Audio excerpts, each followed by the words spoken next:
Good afternoon, everyone. Welcome to the public seminar that was a bit complicated to realize with all the events that happened last week. Thank you for being here and for attending. My name is Mona Harib. I'm a professor of urban studies and politics in this department, the Department of Architecture and Design, and I'm also a co-director at the Beirut Urban Lab. I'm going to try not to take a lot of time, but a few words of introduction. Coming actually from me and Sami Atallah, the executive director of the policy initiative, but I'll give him the floor in a couple of minutes. So we opened the seminar, which is actually, it marks one of the final stages, hopefully, of the 18-month collaborative research project we have been undertaking at the Beirut Urban Lab with TPI, the policy initiative, funded by IDRC, which investigates, you probably know this by now, the governance and actors that have been providing goods and services in the neighborhoods that were affected by the criminal blast of August 4, 2020. So this project stems really from our interest, Sami and I, in understanding who governs in context of dysfunctional states like Lebanon, and how our policies, programs, and projects elaborated and implemented, if at all, under challenging conditions, at which scales, for what ends, and for whom. After the blast, we walked among the rubble and the shattered glass of Beirut neighborhood. We saw hundreds of volunteers, NGO tents, food kitchens. We also saw a lone bobcat marked with the higher relief council stickers. We saw many army men in the streets, and we learned that when the mayor tried to go down to the neighborhoods, he was booed and pushed away. Soon after, the government decided to hand over the coordination process of physical repairs in the neighborhoods to the army and established the Forward Emergency Room, the FER, within the Beirut municipality itself on its first floor. It was a unit that was trying to coordinate the actions on the ground that were led by mostly NGOs and other actors with UN OCHA and the Red Cross. So clearly, early on, we saw that this is a reconstruction that was quite different from its precedents. There was no dominant political party to take it over like Hezbollah did in Har Tahrir. There was no billionaire prime minister who set up a special real estate company for like Hariri did for downtown Beirut. The state here, and I'm using the state in quotation marks, had delegated physical repair and humanitarian aid to the army, international organizations, and NGOs. At the Beirut Urban Lab, my colleagues and I mobilized and were advocating for a holistic, urban-based, people-centered recovery alongside Professor Al-Harisi and Professor Mona Fawaz. We advocated this framing with international organizations and NGOs we knew of, as well as with the FER and the OCHA. In early January 2021, I received in my inbox a call for interest seeking civil society organizations to apply to join the consultative group of something called the 3RF, the Recovery, Reconstruction, Reform Framework for Lebanon. We explored this opportunity and decided to apply and to try to join the consultative group, to try to influence the process of recovery and reconstruction from within. We got selected and started documenting a process of governance and policy making that was very much disconnected from what we were also observing on the ground in terms of physical repairs of homes and businesses that were going much faster, as well as many interventions to preserve heritage and to also restore and recover public spaces. We partnered with the policy initiative because we saw their expertise in political economy inquiry and in empirical data collection and analysis. And we embarked on this initiative, documenting what we identified as two tracks of responses to the aftermath of the blast. One at the macro level, centered on the 3RF aid program, and one on the meso level, centered on the various actors providing goods and services in the various neighborhoods affected by the blast. Sami will take it from here. Thanks, Mona, and hi, everyone. Just to continue what Mona is referring to, TPI's team has been very interested to look at the reforms, right? And we've done this for many years, looking at how effective can the Lebanese state be in undertaking a reform. So based on our brainstorming between the TPI team and the BUL team, we were able to hone down our inquiry into two major questions. The first is, given that the 3RF that Mona just mentioned brings in the civil society into the aid architecture, which is a very novel approach, we were very interested to see now, will the 3RF be effective in pushing for reform? And this is a very interesting experiment that we're actually witnessing in the last 2 years.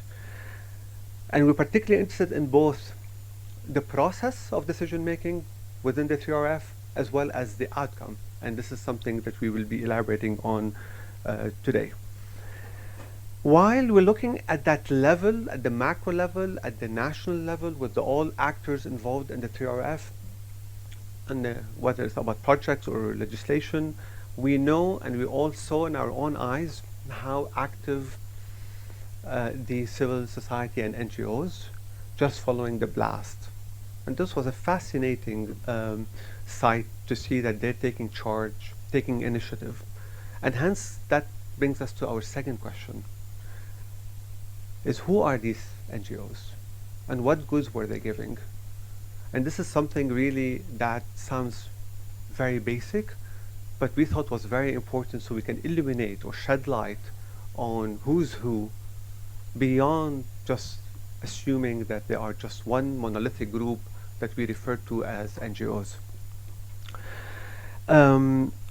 So these are the two questions that we are seeking to answer today, and in light of this, I think we should just put things into a larger context to see how does this complex, multi-scalar arrangement of actors also inform us about, again, state-making in Lebanon, as well as governance processes and outcomes amidst disaster and policy crisis more broadly. So we're really excited now to present these findings and look forward to your insight and feedback.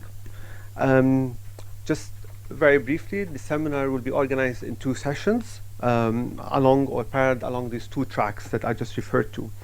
The speakers on each panel are BUL and TPI researchers who have been working on this project for several months now. And we take this opportunity also to thank them for all their hard work and engagement.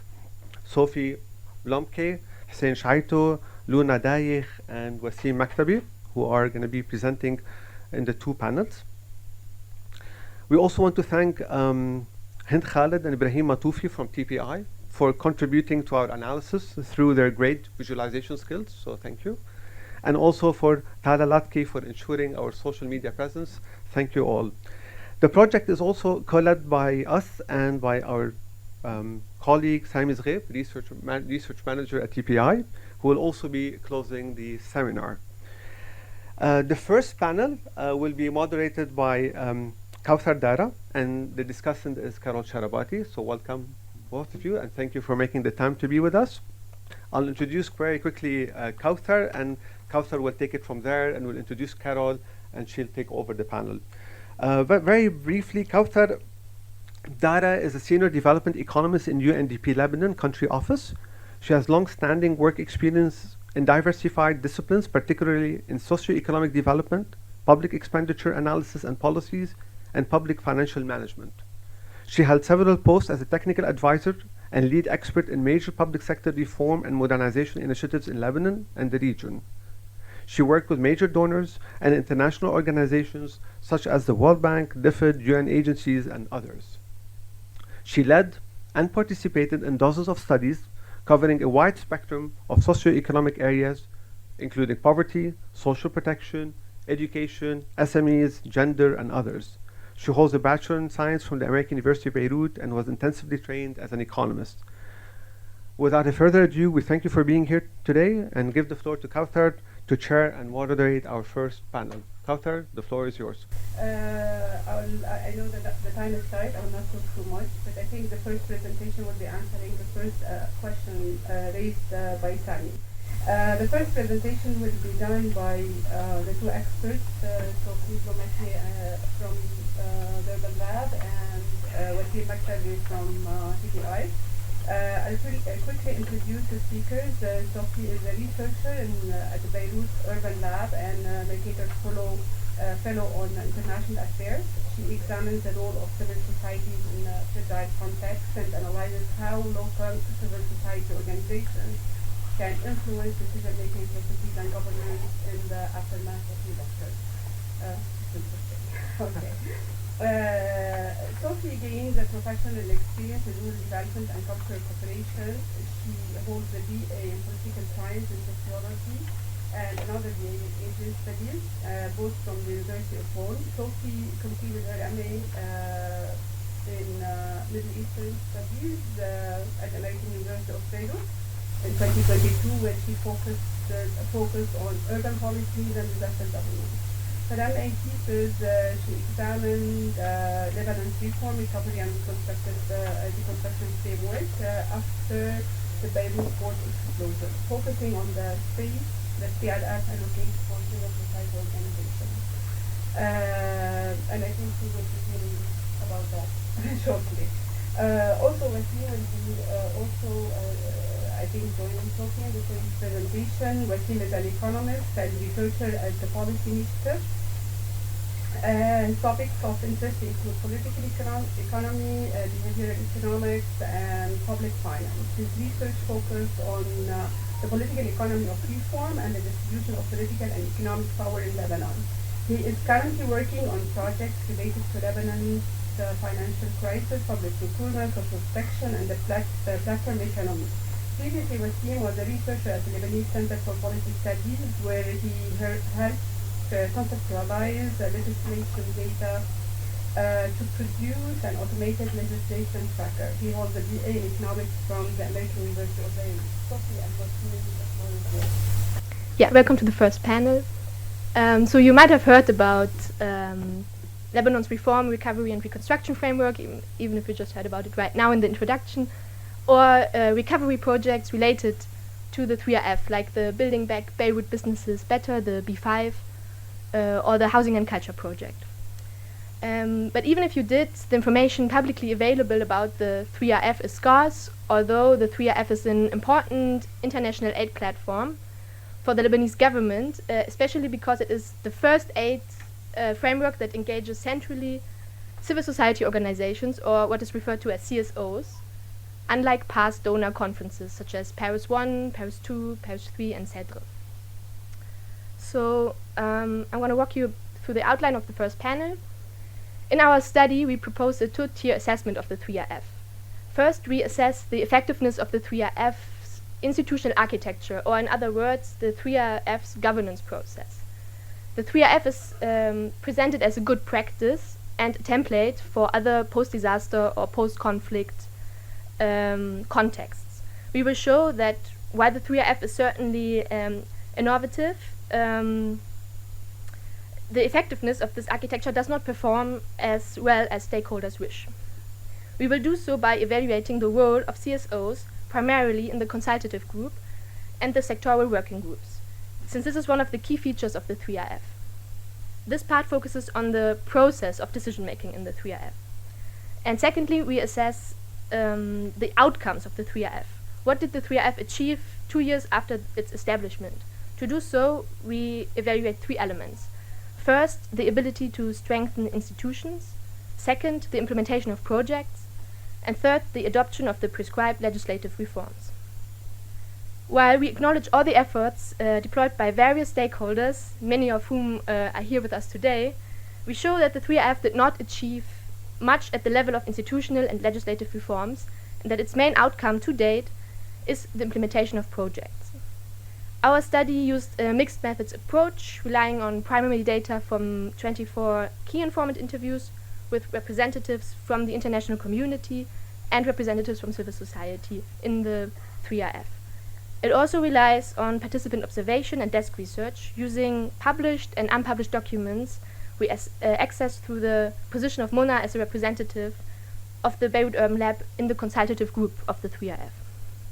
The Beirut Urban Lab decided to join the 3RF platform, as Mona mentioned before, and act as a scholar activist to attempt to influence the governance process of the disaster response in line with approaches in critical disaster studies. Let us start first with a quick overview of the 3RF and its main aims, which is based on an extensive literature on aid effectiveness, CSOs in governance, path dependency, and political settlement. The 3RF is a recovery framework, also referred to as a country platform, that is put in place by international organizations such as the World Bank, the United Nations, and the European Union to support countries that have been termed fragile states or countries with limited statehood to address conditions of man-made or natural disasters or conflicts and wars. And as you know, there are many such disasters and conflicts around the world, and international organizations have established recovery platforms in other contexts like Haiti, Pakistan, Indonesia, Nigeria, Somalia, and Iraq, just to name a few. These country platforms follow a similar institutional architecture and are established following similar protocols. They are designed after what is called a rapid damage and needs assessment study, or an RDNA. In recent years, international organizations have been keen on adding civil society organizations to the institutional architecture of these platforms, as it is believed to increase ownership and accountability. So Lebanon's 3RF is one of those country platforms. It was also based on an RDNA conducted straight after the blast. But what is the institutional architecture of the 3RF? The 3RF is organized in 4 units. There's the Secretariat and Technical Team, which is led by representatives of the international community, and it provides technical coordination for the 3RF implementation. The second unit is the Consultative Group, which I will speak a lot about today, also called the CG, which includes representatives of the Lebanese government, donors, and CSOs. Its mandate is to provide strategic guidance for the implementation of the 3RF. Similarly, the Partnership Council also includes representatives of the government, donors, and CSOs. It is the governing body of the Lebanese Financing Facility, the LFF, and which is supposed to ensure that financing aligns with 3RF implementation. And the last unit is the Independent Oversight Board, which is led by civil society to monitor the 3RF and to ensure transparency and accountability. In addition to these 4 units, the 3RF established 14 sector working groups that include representatives of donors, the Lebanese government, and CSOs, the private sector, which are responsible to implement 3RF's priorities. So in short, the 3RF is an unprecedented recovery platform providing CSOs with a seat at the table with the government and the donors, and an opportunity to contribute to strategic guidance at the level of the consultative group and impact sector-level policies at the level of sector working groups. To assess the effectiveness of the inclusion of CSOs in the 3RF's institutional architecture, we examine the consultative group and more partially the sector working groups. So let's start with the consultative group. Based on our assessment of the consultative group, the following challenges are observed. First, at the level of selection of the selection process of CSOs into the consultative group. The selection was done through a call in English that restricted participation to specific type of actors, also non-sectarian, specific type of actors like non-sectarian or civil society organizations with a track record and more expertise, CSOs representing women and vulnerable groups, private organizations, university groups. This bias prevents a broader representation following a Western-centric understanding of civil society. Second, at the operational level, principal organizations provided the consultative group with broad and generic terms of references, and due to internal issues, the donor community did not facilitate sufficiently flows of information to CSOs. Third, donors did not provide sufficient institutional nor financial support to the CSOs in the CG to help coordinate or organize their work effectively, which leads to a capacity gap between 3RF stakeholders. In our interviews, they explained that they did not want to dictate ways of working on CSOs that were more than capable of self-organizing. However, this justification ignores the situation of CSOs in Lebanon and of the non-profit sector anywhere, actually, like their professionalization, fragmentation, which was amplified due to the rotational system of the CG. Fourth, at the level of government, given the political unsettlement in the country and the delegitimization of the ruling elites, as well as the strong association of civil society with opposition groups, the government has not been keen to engage with CSOs and include them in policy-making processes, despite many efforts. Fifth, at the level of CSOs, as many scholars of the non-profit sector discuss, CSOs are fragmented, lack cohesion, are professionalized, and compete amongst each other for funding from donors. CSOs inside the CG do not always see eye to eye on what the priority of the 3RF should be. Some push for reforms and institutional strengthening, others are more interested in project implementation. The CG has been working on consolidating itself and building its capacities, with its previous co-chair of the Lebanese League of Women in Business and with its current co-chair from Live Love Lebanon. Recently, the CSOs of the CG established Al Majlis, a coordination structure that is working on outreach and enhancing coordination among CSOs as to make policy advocacy more efficient. Accordingly, you can see why CSOs are not very much able to have not been very able to have an effective policy advocacy role in the consultative group. The 3RF risks to merely pay lip service to the inclusion of CSOs. But how about the effectiveness of CSOs in the sector working groups? So the purpose of the 14 sector working groups of the 3RF is to facilitate coordination between government agencies, the international community, and international and national NGOs at the sector level. Some sector working groups were created before the 3RF, for example as part of the LCRP, another aid platform created for Lebanon to respond to the Syrian refugees crisis. Other working groups were newly established through the 3RF. The 3RF has been trying to leverage and consolidate these working groups and engage the consultative groups, CSOs, in them to make their role in policy advocacy more effective. However, a number of hurdles are constraining this effort, of which we mentioned 3. The first is that the terms of references of the working groups are vague and do not define clearly their membership, their governance role, and their operative modality. The second hurdle is many working groups did not gain momentum because they were being held remotely, or leads and co-leads from the international organizations did not align on approaches and monitoring. Let's turn to the third and last hurdle. Not all sector working groups include government representatives, and when they do, they are often lower-level bureaucrats with limited decision-making power, which does not encourage CSOs to attend their meetings. And a final note to say that the 3RF Secretariat is currently reorganizing sector working groups and streamlining them, because sector working groups are being put forth as the main device towards the implementation of the 3RF policy actions in the near future. So this concludes our first part of the presentation, which assessed the process of the 3RF. And we now turn to assessing the 3RF by examining its performance regarding its outcomes. We begin with a brief assessment of outcomes in terms of institutional building and project making, and we then focus on outcomes regarding legislative reforms as prescribed in the 3RF documents. We will discuss 2 initiatives for institutional strengthening that were requested by the consultative group.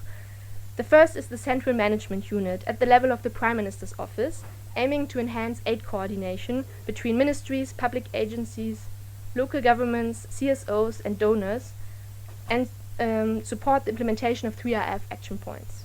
The Prime Minister's Office started by responding positively and issued a decree in March 2021 establishing a joint consultative committee. However, when members of the consultative group reviewed its terms of references, they raised concerns about how they were diluting the role and functions of the CMU. The Prime Minister's Office did not respond to those concerns and did not follow up. The second is the Planning and Coordination Unit, the PCU, at the level of the Governorate of Beirut, aiming to integrate the recovery efforts into an urban planning strategy. Here, donors did not align amongst each other concerning the priority of such an institution and its placement outside of the municipality. They postponed its creation and favored instead the creation of a technical advisory committee for the 3RF's housing and cultural heritage and cultural and creative industries project. So, let's turn to the projects.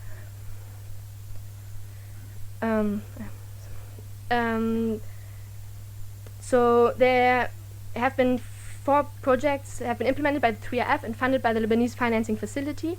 The B5, the Building Back Beirut Businesses Better, managed by Kafalat. The BERT project, referring to the Beirut Housing, Reconstruction and Cultural and Creative Industries Recovery Project, managed by UN Habitat. And the project to support social recovery needs for vulnerable groups in Beirut, managed by IRC. And finally, the Beirut Critical Environment Recovery, Restoration and Waste Management Program, managed by UNDP. Again, we don't have enough time to discuss these projects here in detail, but these projects form the main tangible outcome of the 3RF so far. And we will just note 2 points. The process of implementation of these projects suffer from major bureaucratic hurdles that slow the projects and cause delays. The BERT's project procurement process was designed in ways that excluded national NGOs from bidding and that appeared to favor large-scale contracting firms. This raises serious issues about potential lead capture. So let us turn now to the prescribed legislative reforms within the 3RF document, asking, was their outcome any better so far? And the stage is yours, Wasim. Hello, everyone. Thank you, Sophie. So, to answer your question, it is first important to really have an understanding on the legislative substance of the 3RF. Based on its 2020 inception report, the 3RF really resembles a reform agenda in that it outlines 138 policy prescriptions, which are also referred to as action points, that the Lebanese state must meet within 18 months to unlock significant international financial assistance. These 138 action points are then structured into 16 sectors such as electricity, port, water, judiciary, etc., and according to their 3RF pillars and tracks, which Sophie already detailed. In addition to that, the June 2022 progress report provided us with a description regarding the progress of these action points, mainly monitoring whether these action points were achieved, in progress, or on hold. Now, using these reports, coupled with some desk research and interviews with experts, we were able to augment the 3RF's monitoring by actually using a framework developed by our very own Sami Atallah, Sami Zgheb, and Munir Mahmalat, which they've used to study the Paris 3 reform agenda. Now, the reason why we use it is because by using it, we're able to assign for every action point a corresponding type of legal text that is required by the Lebanese state to meet it.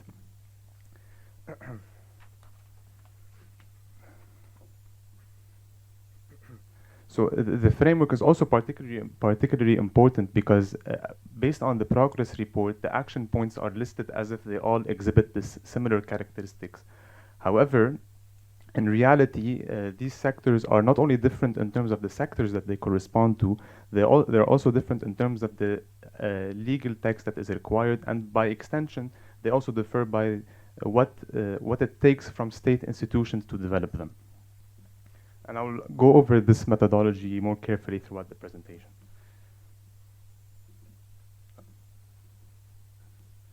So, in order to systematically isolate the action points that require the state to legislate, we relied on this coding methodology.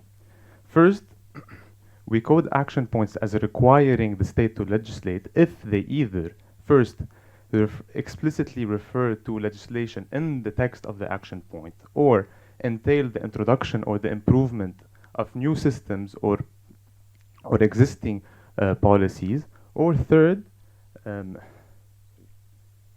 they develop and endorse strategies.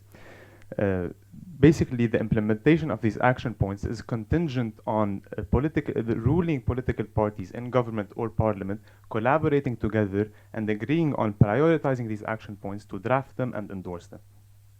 On the other hand, we code action points as not requiring legislative implications if they do not require the parliament, the government, or ministries to issue legislations in the official gazette, which is the journal in which legal texts must be published to become legally binding.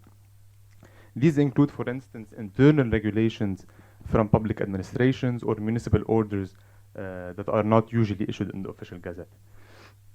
Here, it's also important to note that action points can entail multiple legislative implications, so one action point does not always translate to one legislation.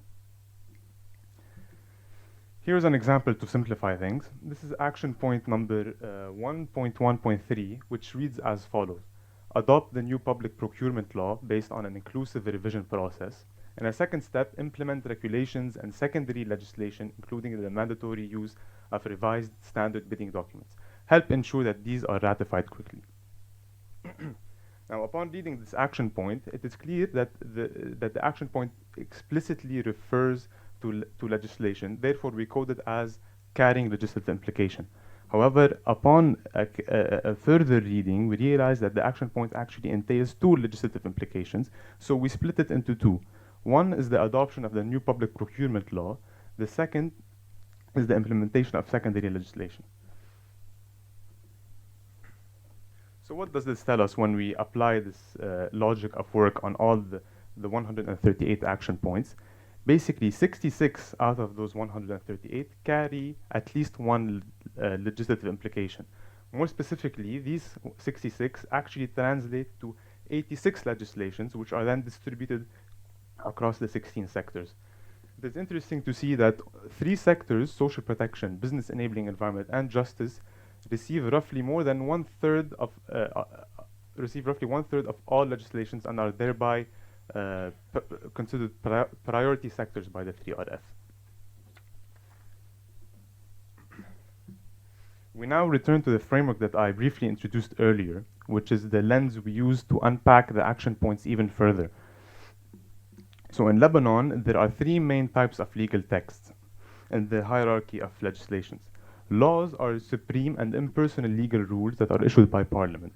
So action points that require laws are associated with the highest level of political commitment, because political parties represented in parliament must together generate a majority vote to pass a certain policy.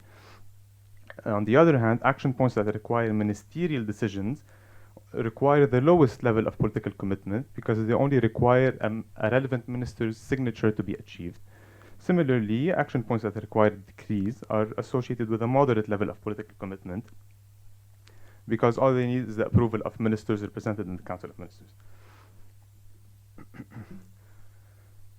This is how we integrated the level of political commitment into our coding methodology. Basically, if we go back to our previous example, the first legislation, which is the adoption of the new public procurement law, requires high political commitment because it requires a law from parliament, whereas the second legislative implication, which is concerned with the implementation decree, is issued by the Council of Ministers and hence requires a moderate level of political commitment. This is what our data set looks like. Basically, the columns under the cells colored in blue were extracted from the 3RF's monitoring framework and the 2022 progress report, whereas the other columns were variables that we added. For instance, the nature of commitment attempts to classify the action points by whether they refer to specific legislation, amend existing systems, or develop strategies. The legislative implication column takes the value of 1 if the action point requires the state to legislate. The column next to it, which is the legislation required, also assigns the type of legal text required by the action point. And finally, we added a column named new, which attempts to distinguish the reforms newly introduced by the 3RF from reforms that were recycled and previously pledged in ministerial statements and international donor conferences. So what does this tell us? What does all this work tell us, really? First, it tells us that when we break down the 86 legislations by type of legal text, 39 or 45% require laws, 25% require decrees, and 24% require decisions. What this means is that roughly 1/2 of the 3RF requires high political commitment in the form of parliamentary approval. And given the track record of our parliament, which has not played the role of an effective political institution in terms of legislating structural reforms, one can only claim that the 3RF's reform agenda seems a bit too ambitious. Moreover, the column chart next to it gives us an idea on the amount of substantive legal work required by 2 particular sectors, social protection and justice, as both require 11 laws and 7 laws respectively. Also, the 86 legislations can also be broken down into new and old. And what we see here is that most reforms prescribed by the 3RF are actually not new. So 52 are either part of existing work and are being shelved, or have previously been promised and pledged in ministerial statements, or the SAD reform program, or the Paris 3 reform program. These mainly relate to modernizing public procurement, reforming the electricity sector, providing more comprehensive social protection, among others. While the new reforms mainly relate to social services sectors such as health, housing, education, and obviously the port. Now we go on to really assess the Lebanese state's performance in terms of advancing or sticking true to the commitments it made in the 3RF. So what is evident is that the action points or the legislations that require moderate to high political commitment in the form of laws and decrees exhibit the lowest yield. And what this means is that there are serious bottlenecks in the policy-making process. Now, the 3RF did have some success stories that I will detail later on, but this clearly shows that the overall yield has been particularly poor. Finally, we thought it is important to assess and compare the 3RF's performance with Paris 3 in order to empirically test whether there has been an improvement from the Lebanese side, from the Lebanese state side, in terms of legislating reforms. What we see here is really interesting. Two observations are important. Exactly. First, that the state has had an almost consistent track record on both the 3RF and Paris 3. For instance, 18% of the laws and 14% of the laws, 18% of the laws in the 3RF and 14% of the laws in Paris 3 were achieved, and 52% of the decisions in the 3RF and 50% of the decisions in the Paris 3 were achieved. However, the yield for decrees has diminished significantly from 24% in Paris 3 to 10% in the 3RF. The second observation is that it is clear that there are no reforms taking place predominantly due to some sort of political constraints. The lack of strong political commitment by ruling politicians is evident when looking at the numbers. Again, going back to legislations that require moderate to high political commitment, which are roughly 60 legislations, more than 80% actually are labeled in progress or on hold. What I'm showing you here is a table listing most of the legislative reforms that were achieved. I will not go over each one individually, but I'd like to bring to your attention the laws that were achieved, which is important. The new public procurement law was passed in July 2021, which is long overdue. In March 2022, also the competition law was ratified, which is also long overdue. Parliament also managed to finally expand the National Poverty Targeting Program, which is Lebanon's only cash transfer program to the poor, in December 2021. After almost 2 years of political bickering, the expansion of this program was made possible through a World Bank loan, which is the Emergency Social Safety Net program. To conclude, the 3RF's institutional architecture is a novel international aid experiment in providing CSOs with a seat at the table when it comes to decision making. Throughout the presentation, we answered two big questions. First is we examined the effectiveness of this institutional architecture for CSOs, and what we found is that the role of CSOs was constrained and their capacity for policy advocacy was limited. We also examined the outcome of the 3RF in terms of institutional building, project making, and legislative reforms. And as we've shown right now, the 3RF did not manage to yield significantly legislative reforms. It also did not manage to build institutions. Its main outcome has been limited to project making. Of course, or at least we hope, that this presentation has triggered some questions, and we look forward to discussing this further with you. Thank you.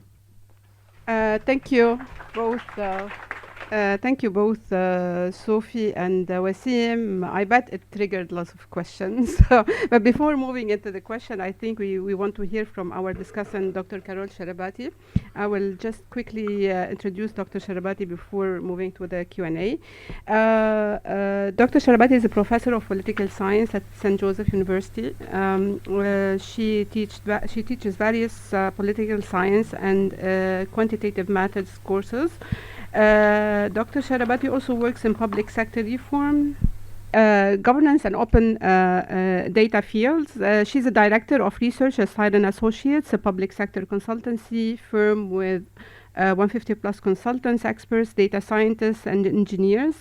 She's also a co-founder of a CME Offshore, which is a leading multinational technology firm. Also, she's a founding member of Sakir Dekene, an anti-corruption Lebanese NGO. She has more than 25 years of professional experience in research, teaching, consulting, technology, communication, and management. With this wealth of expertise, we're happy to hear from you, your reflections on the two presentations. Please. Thanks. Thanks, Sophie and Wasim, for a great presentation. When I was coming here, I was wondering how will I be able to reflect on the 3RF with the level of opacity that there has been around the 3RF. But I called Muna, and she told me that they have inside information and reports, and they managed to do some study from within. So the results that I see here are very interesting. They're showing that the 3RF has not contributed much in shifting the paradigm in Lebanon. Maybe we should, yeah. So the 3RF has not been able to contribute to reform in any way or provide some insights.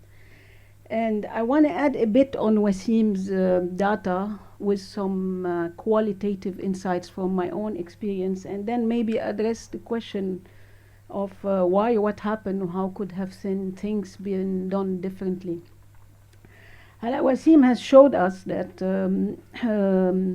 very little laws were enacted, very little degree, very little reform. And I can tell you that even the few laws that were enacted were not fantastic. They just look like new laws, but it's very cosmetic. All the new reform or the new laws or decrees that were enacted are very cosmetic. And I think that we're living a period where there's a big fight for fake reformists to take over and recuperate, I think, the momentum now, and revive the same old regime that we had. Among the laws that were listed, the procurement and the NPTP law. The procurement law was enacted, right? This is a law that decentralizes procurement. In other words, now you have thousands of units that will be doing procurement instead of one unit doing the procurement. These thousands of units, when you decentralize procurement, you need to be able to monitor, and you need to be able to have traceability of the procurement and of the process and of the governance and of the output and of the KPIs and of the information. So you need a digital system to control this. There's nothing. With decentralized procurement, and now God knows how we're going to be able to monitor and trace, thousands of units working on pencils and papers, hiding things in drawers, everything is opaque. So this procurement law is going to be a very challenging turn in our history of governance. Besides this, if you look into the procurement law, what it did, it put public procurement under the Presidency of Council, and I have reserves on this. We've been, since the war, putting everything under the Presidency of Council. The CDRs under the Presidency of Council. The oversight institutions are under Presidency of Council. Everything's under Presidency of Council, and this is creating a political interference in those institutions, and they're not being able to accomplish their mission. So I don't know why the public procurement now is putting this authority, the new authority, under the Presidency of Council, and I'm not sure what's going to happen to this. And look, we had a big deal done on the Beirut port. Who knows how did this procurement take place? Do you have any visibility on it? The law's there. But how did this happen? Did you hear anything about it? Nothing. Did anyone ask about it? Nothing. Where is this champion of change that are going out on TV and speaking about, you know, public procurement transparency now? So it's very interesting. The other history is, the other law that Wasim talked about is NPTP law. The NPTP law was shoved down their throat. It's not out of goodwill or wanting to reform things that the NPTP law was enacted. The NPTP law was done under very heavy pressure from the international donors and was under a lot of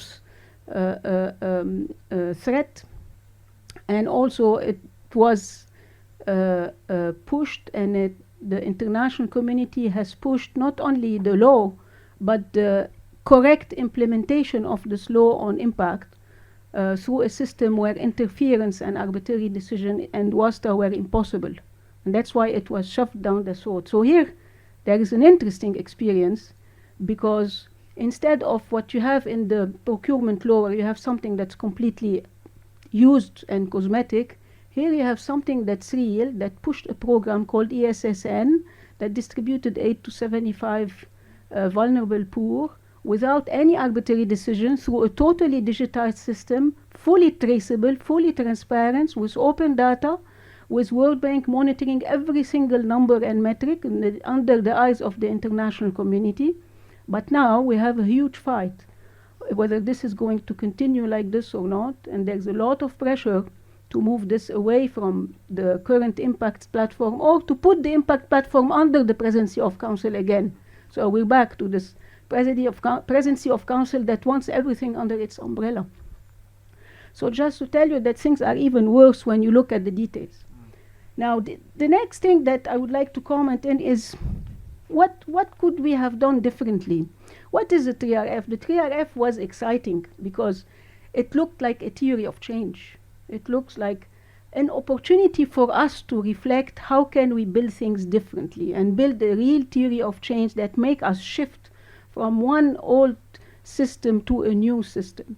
But this theory of change has failed. All it has done is has created little projects, you know. It has built some houses, some gardens, fed some people, you know, embellished some neighborhoods, maybe some trash, recycling, some things like this.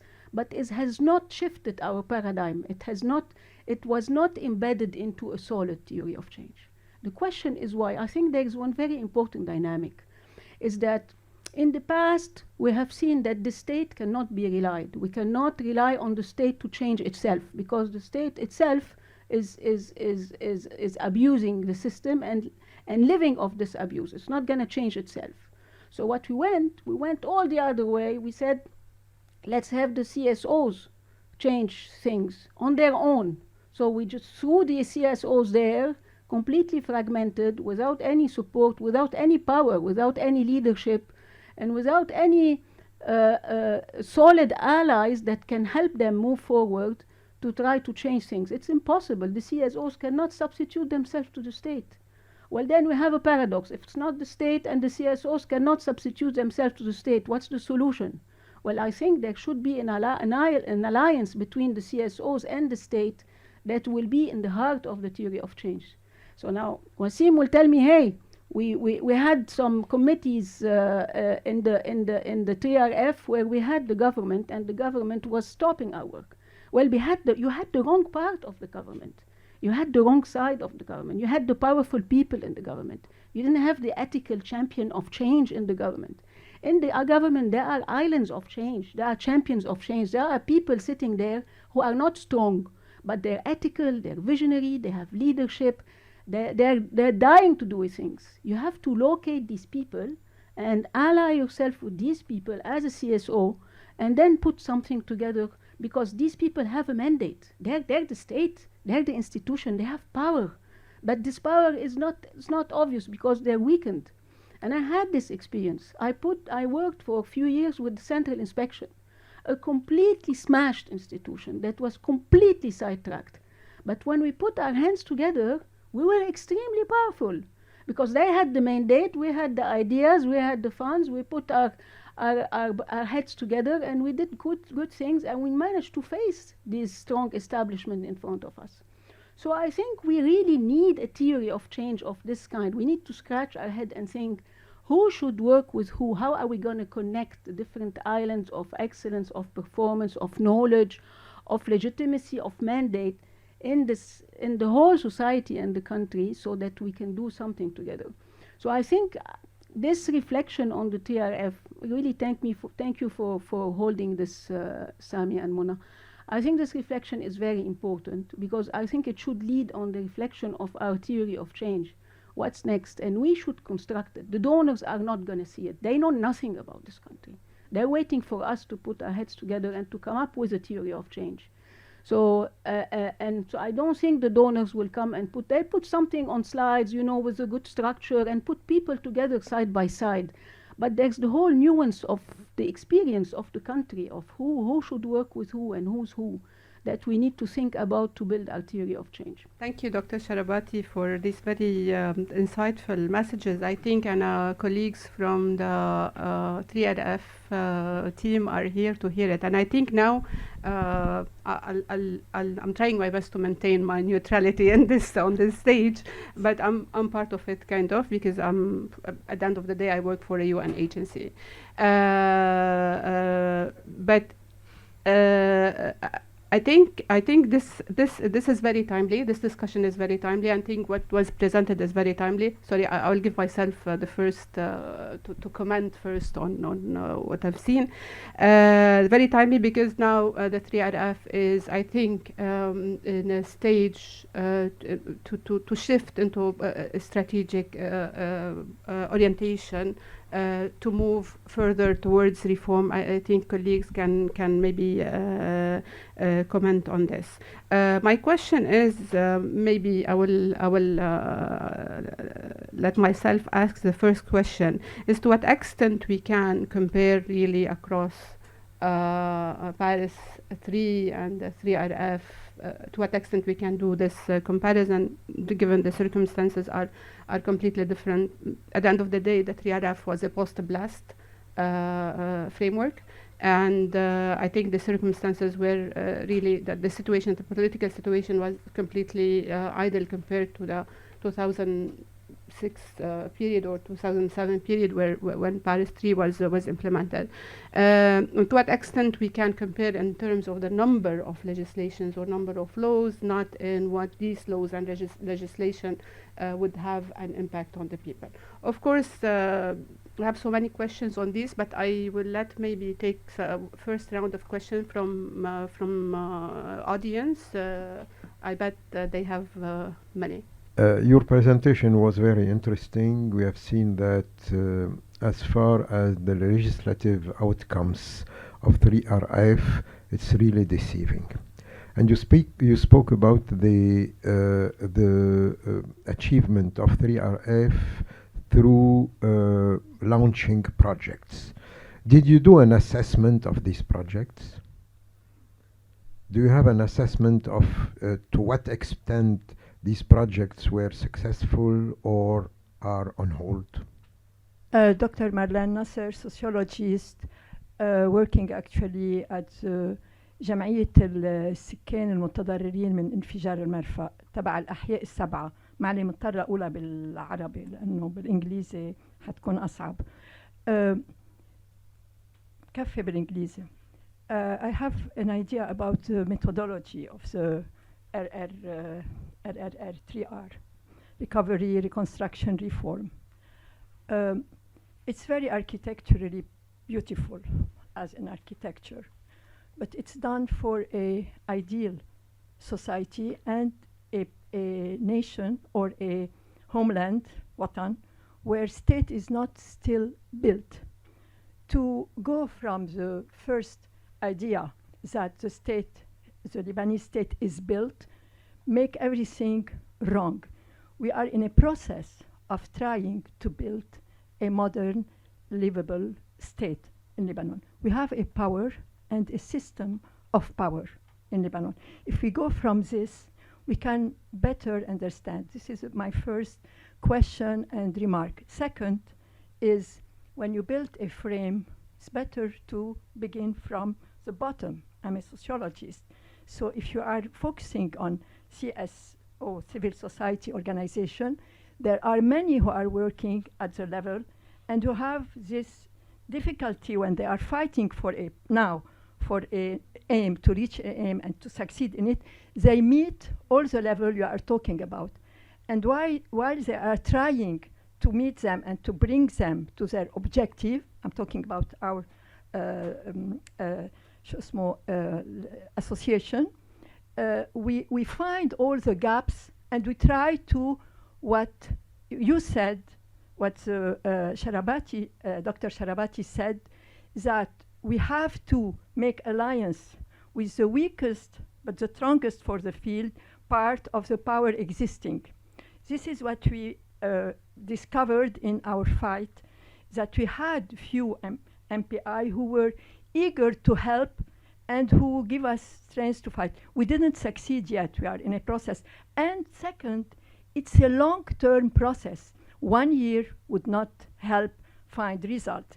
It has to take 3, 4, 5, in my opinion, 6, 7 years to reach something that will change or will build some levels in the system. It's not a question, it's just a remark of what I heard. Thank you. Hello everyone, Edi Bitar, so from Level of Lebanon, and I'm very familiar to this work because we are part of the council and I see many colleagues and many people from the secretariat, and I'm so happy to see this presentation. I have mitigated feelings, honestly, because the framework looks very promising. Whenever we started and when we're working every day on this framework inside of the 3RF and looking of what's being achieved, at the beginning we were very, very happy because I think you said it in the presentation, for the first time we have an innovation where we have the civil society. Yet yes, it should be a citizen-centric approach, and we have that, and it's part of the work that have been ongoing with all the partners of the 3RF. However, the elephant in the room is that how much power and influence do we have to set what we want? I always ask myself, when we were 12 years old in a classroom and we have a democratic process, when we have a delegate that is actually influencing the council and saving the life of a kid for a year or not by just giving an idea, actually I don't see that in the 3RF. So we're more like here, there is an achievement, but I feel it like more we have the CSOs for a photo op. I don't see it where like we're being taken seriously enough. Some of the ideas that we've suggested, like the CMU and the PCU, are just ideas. However, because of the fact that you have so many people and it's a bureaucratic process, it takes time. Maybe I'm very impulsive and I like to see things being done. Forgive my young age in this bureaucratic world, but it's time to change things. I think 4th of August showed a big lack of trust, and it was the result of 40 years, yet no one is really thinking of how we can change the system. And I go back to my colleague Carol, talking about the theory of change of a new paradigm. We've been preaching for more than a year now about a new concept, which is collaborative governance, that goes back, and this is the idea of my colleague Nabil.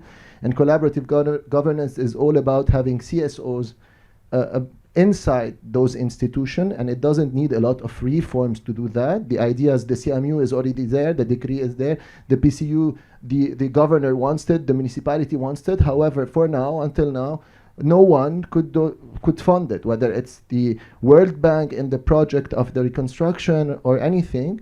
So no one is talking about it. And yet, how do you want to reinforce the capacities of a state building, including all of us, to change and to monitor and to see what is going inside the institution if we don't have those capacities? And at the same time, when you still have, and let's say it, we are very grateful to the United Nations agency, but they are the one implementing everything. Imagine that for reconstruction and construction, it's been 1 year and some months now, where we have, under the housing project, promises that they will start. We've been promised by the LFF, you saw one of the body, 2 months ago by UN Habitat, that they will start the tendering process in January. We are end of March. They didn't manage to sign a consent form yet to get a clearance for it to do it. So, and they are asking now new budget allocation because they saw that the budget won't be enough for the projects. So we know our ways and we know how we can help. Unfortunately, there is no localization inside the 3RF, localization on the level of the decision making. And this has to change. At least we don't want to be observers. We want to really change things on the ground. And I think there are many CSOs and many people who share the same ideas in this room. And it doesn't mean that we don't have people who listen to us on the other board. I'm not talking about the government. I'm talking about the donors who are fed up with the situation in Lebanon, now with the earthquake, in Syria and Turkey with the Ukraine situation. Lebanon is forgotten and they don't care anymore about us.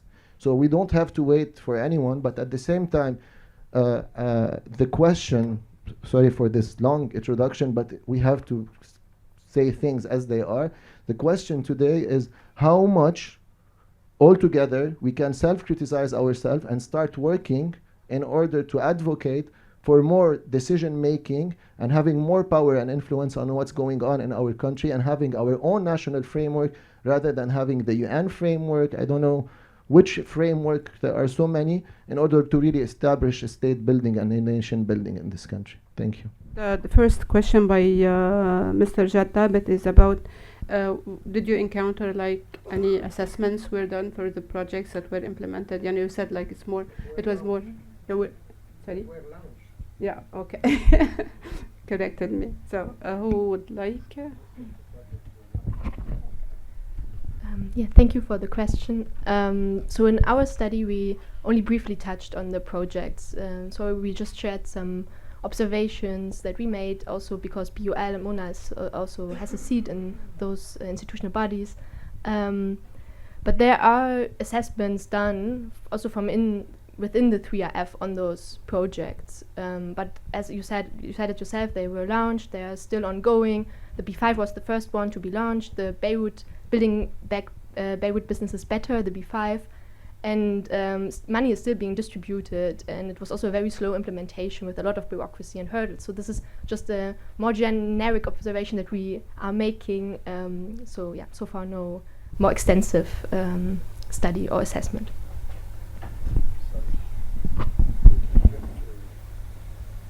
This means that even the projects were not are really or mostly even the projects like the Leviathan. So it's a complete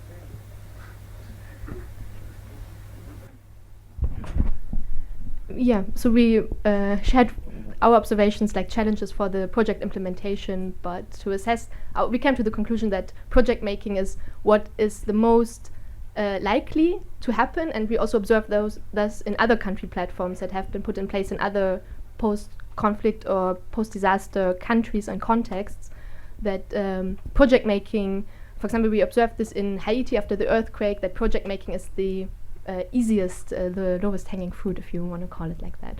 Yes. Okay, thank you, Sophie. And maybe Madame Madeleine, I think she asked a bit about the methodology. If we, I think she said something nice about the framework, and this is what I understood. Okay, that and I think it's a good framework. If we can start from bottom up, or we can rely on making alliances, as Dr. Sharabati was mentioning, or also she mentioned that the process was really, we cannot really judge like based on 1 year, 2 years, so it needs some more time to judge the process. I can just make a small comment through a question.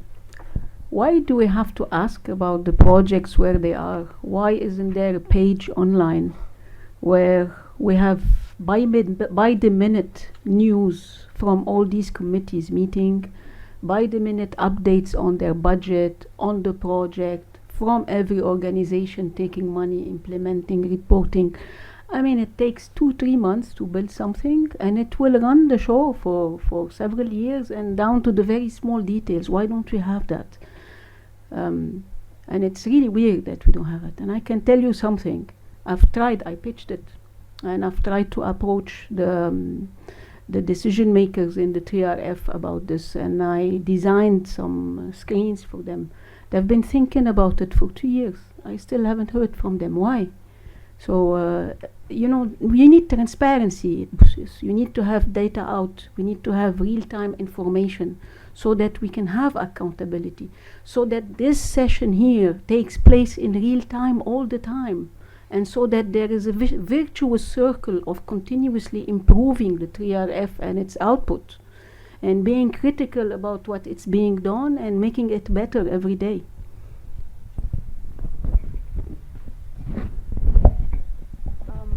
And I think the last question by Eddie was, I think if we can summarize it as like, the CSOs, they are saying they need more empowerment. They need to have the power to really influence the process, and this is what is lacking, be it for lack of data or lack of funds.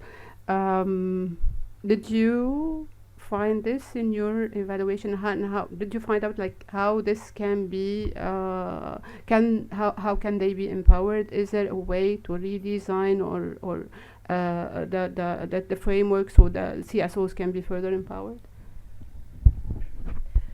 Thank you. I think one approach is to emphasize the sector working groups more. And just a note, I think it was not mentioned in the presentation, the sector working groups of the 3RF also include CSOs that didn't go through the selection process for the consultative group. So there was an outreach done by CSOs themselves, and there are also other CSOs that are part of the sector working group. So, and this is also one of the positive outcomes of the 3RF so far, that CSOs started to organize more effectively. There were already some coordination mechanisms for some CSOs, but the 3RF really prompted civil society to organize themselves better. But of course there's a capacity gap between the different 3RF stakeholders, because all the CSOs are working pro bono and have to organize somehow themselves. But one outcome was that there were several meetings organized by civil society for civil society that worked either on a sector or pillar basis within the 3RF. And in our interviews, a lot of CSOs said that for the first time they actually collaborated more strategically with other CSOs working in the same domain. So that would be the answer. But I also want to touch on another issue that Eddie raised. So I think this is because you also mentioned state building, and I think we have those two big concepts of NGOization on the one hand and state building on the other, and how maybe they contradict each other or are interconnected. And basically I think what the dilemma of donors and international organizations who came up with this interinstitutional architecture is basically you can't organize civil society from top down. That's against the understanding of what civil society is all about. But at the same time, civil society needs somehow empowerment. So I think this is the larger political, philosophical question. How can you organize civil society? Because they have to organize themselves. But of course, there's this capacity gap. And their work has been professionalized. So this is one of the biggest challenges, basically. And this dilemma, hasn't been resolved so far. Yes, but very quick, because we don't want to take the time of the break. Eddie, very courageous statement from within. That's great. And I wanted to actually, I think you saw an idea is, hey, let's work with the institutions from within. I think there is something to think about here and something interesting. Civil society is not necessarily an outsider to the state. It's a lobby, it's a catalyst, it's an activator, it's a monitor to the state, and it can play a role. So the closer, the more in proximity you are to the institution, the more interesting it gets. And you can be in proximity to the institution that have something to give and that would like to produce.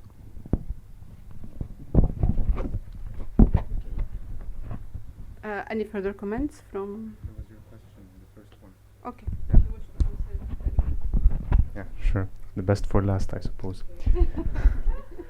Yeah, it's an important.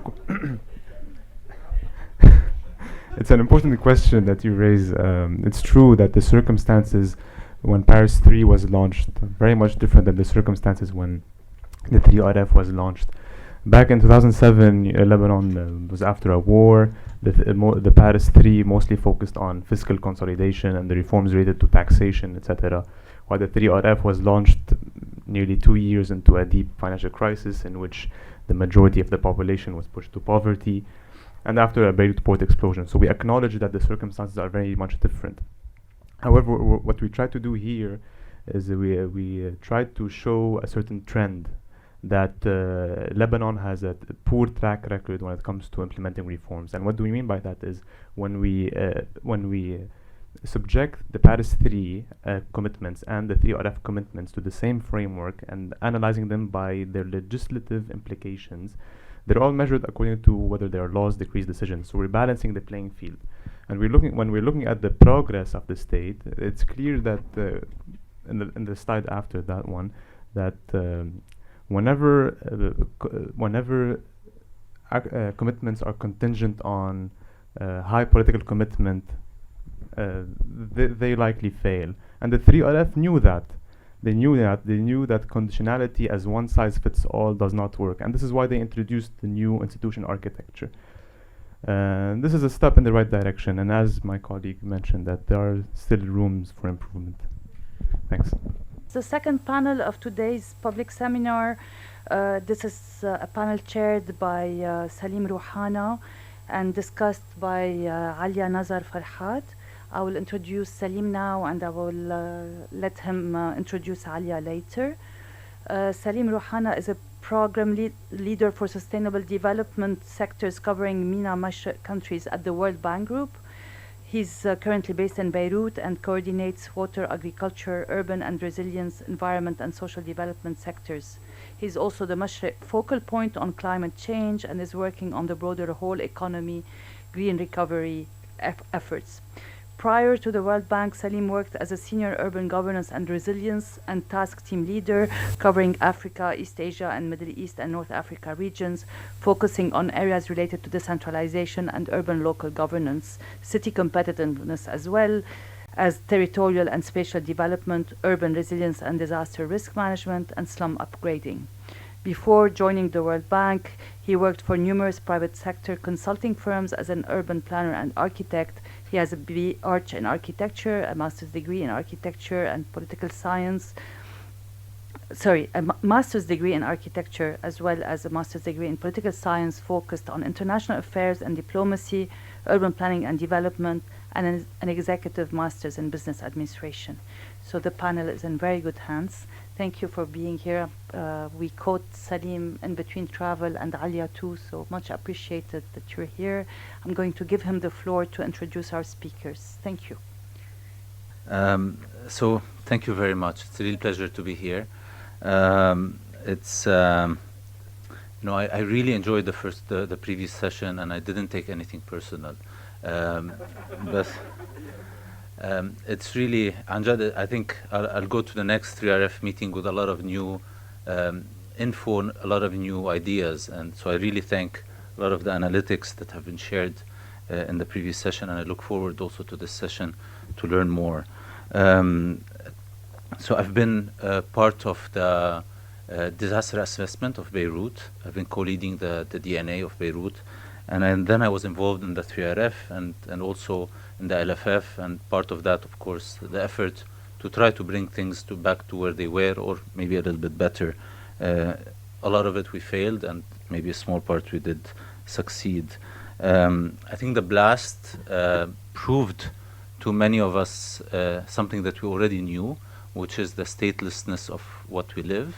And I think that's a tough reality to live through in a crisis and in a shock. I think it's easier to talk about, but when we see it and when we live it, and when our homes are destroyed, having really a vacuum of state is really something very, very challenging to accept. But I think what proved also during that period is that we have a very vibrant civil society that came up to the challenge. And of course, there are always positive and negative experiences, anything. But in that, I think we saw that we have an incredible active civil society that came up to the challenge and what we see today of Beirut is literally only because of their efforts. And so I really am thankful also as a citizen to what us as a community and as a people we did. I'm really very looking forward to the exciting work that will be presented now. I didn't have access to the presentation. I think Mona tried maybe to hide the shock or the of me. But I'm really excited about the topic, and hopefully a lot of the analysis that we'll be seeing will be also used in our respective work. So we'll have Hussein Shaito and Luna Dayekh, who will be doing the presentation about mapping actors and the provisions of goods in the neighborhoods affected by the blast. And then with pleasure also we'll have Alia Nazar Farhat, who will be commenting and who will be giving us a little bit of her insights on the presentation, but also maybe beyond. So they both asked me to summarize their bios, but it's a bit hard at last minute, so I apologize. I'm going to have to read them completely. So Hussein Shaito is a development economist at the Policy Initiative, Beirut-based research center that aims to empirically assess existing policies and generate viable alternatives. Hussein is interested in fiscal federalism, the impact of regional fiscal transfers, urban economics, and gender and queer economics. His research focuses on diverse topics ranging from local economic development, urban economics, and local public finance to the role of IFIs in Lebanon. His work has been published in L'Orient Le Jour, L'Orient Today, Al-Akhbar, Tahrir Institute for Middle East Policy, and Al Jazeera. He is also a fellow in economics and governance at the Tahrir Institute for Middle East Policy. Hussein has a BA in economics with a minor in political studies from the American University of Beirut and a master's in development economics from the University of Sussex as a SED Foundation Chevening Scholar. Luna will be joining virtually, so I hope we won't have any technical issues. So Luna Dayekh is a researcher working part-time at the Beirut Urban Lab on a project mapping and exploring the actors who provided goods and services after the Beirut port blast. She holds a BA in International Relations and Politics from the University of Sheffield, UK, and is pursuing an MS in Sustainable Development at KU Leuven, Belgium. Her research interests include urban governance, political ecology, and alternative food systems. Alia Nazar Farhat is a Majmoua Partnership Manager and LHDF Steering Committee member. She is a socioeconomic development specialist working since 1999 at Al Majmoua, the leading microfinance institution in Lebanon. Currently, she holds the position of Partnership Manager. She has extensive knowledge and experience in project management, financial inclusion, financial literacy, entrepreneurship, social entrepreneurship, MSME support, gender, youth, and refugees. She is highly involved in Lebanon's aid architecture, representing Al Majmoua as a founder and steering committee member of LHDF, Lebanon Humanitarian Development Forum of Local NGOs, a representative of Lebanese CSOs, and the LCRP National Core Group for Livelihoods at the 3RF Consultative Group at the LFF partnership. She holds a master's in political science, an MBA in management and finance, and a leadership and microfinance diploma from Harvard Business School. So let's start then with the presentation, Hussein and Luna. So for this panel, we aim to unpack the specific actors that responded to the Beirut blast and examine the types of goods provision that happened on the ground. By the end of today's presentation, we aim to answer two main questions. First, we want to know how did the response to the Beirut blast vary across actors? Or in other words, was it only restricted to NGOs? And how did this response vary in terms of actual provision of goods?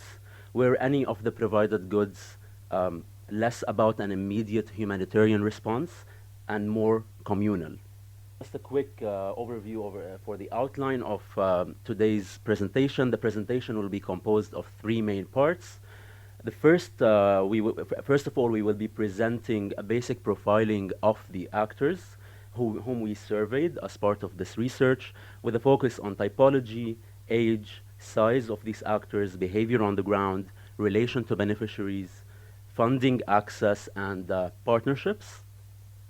Secondly, we will be looking at, again, the provision of goods, but we will also be offering a critical reading of these goods through unbundling them using a novel reading into particularistic and collective goods. Finally, we will be focusing on the cluster of actors who provided collective community-focused goods and reflect on the significance of these actions at the city scale. So in order to answer many of these questions, BUL and TPI partnered and designed a 6-part exploratory survey that examined the profile of actors that responded to the blast, the kinds of goods they provided, how they selected and reached out to their beneficiaries, how they accessed funding, who were their partners, and the extent of transparency of the response. So for this purpose, using field observation, we identified 224 actors who were present on the ground. We contacted these 224 actors on a weekly basis via phone, email, and managed to survey 89 of these actors. We recruited a team of 8 surveyors who are trained in social science research, who implemented the 68-question survey between July and August 2022, many of which are actually here with us today. So as part of the survey, we identified 6 types of actors that were present on the ground.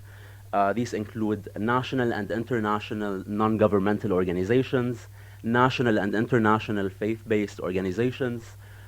We also identified political groups and universities, as well as initiatives that were present on the ground. And clearly, looking at our own sample distribution, the sample was largely representative. One of the main findings that came up following the survey was that the actors were actually significantly diverse. So yes, we see that we have 40% of the sample comprises of NGOs, but there are also INGOs. We also have universities and initiatives like the Beirut Heritage Initiative. We also have as I've mentioned, faith-based organizations, as well as political groups. As part of our analysis, we were able to classify these actors into 2 main clusters. So this clustering was really important for us to understand the variation in the behavior of these actors, as well as the sort of goods they provided across time. So we can see that there is a set of actors that are less connected to religious or sectarian politics, and these are the actors highlighted in green, and this is cluster 1.